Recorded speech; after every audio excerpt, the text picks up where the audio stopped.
Hey there, thank you for registering and probably even attending yesterday's Center for Leadership webinar on building trust in a hybrid environment.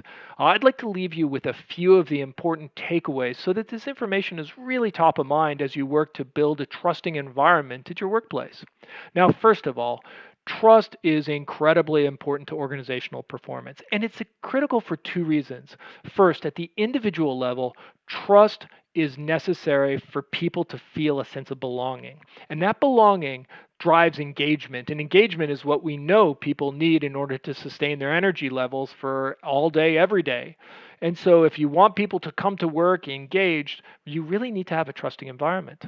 The second reason is at the team level, trust is necessary to building psychological safety. Now, psychological safety is the belief that we're not going to be embarrassed or humiliated for making mistakes or getting something wrong. And when you have psychological safety, that enables teams to work together effectively and efficiently. Now, at the Center for Leadership, we believe trust is one of six elements of high performance teams. But the problem is that trust is very difficult to build in hybrid environments. And it's difficult to build because a lot of the ways you gather information on whether or not people are worthy of your trust is through informal means. So typically, people look for both capability and intent. That the people they work with do not have malintent towards them, that they have positive intent, and that people have the capability to follow through.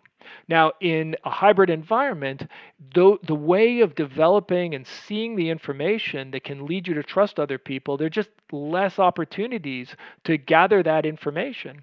So, the most important takeaways we developed a whole bunch of ideas for how you can share information on people's intent and people's capabilities, but we're going to leave you with three really important takeaways. The first is ensure that every member on your team has the capability worthy of everyone's trust. So if you have a team and there are people on your team that really just don't have the capability to perform at a high level, you need to address that first and foremost.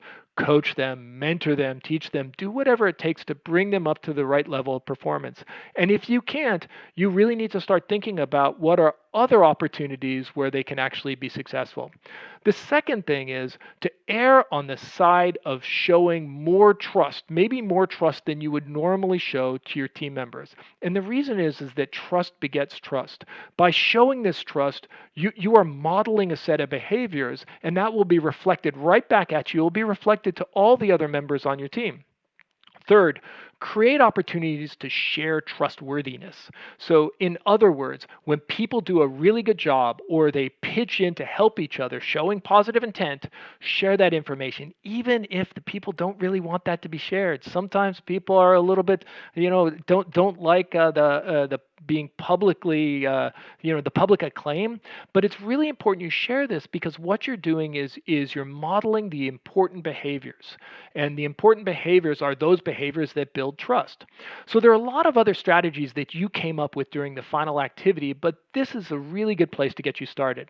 So thanks again for joining us, and I hope to see you again at another Center for Leadership webinar. Have a great day.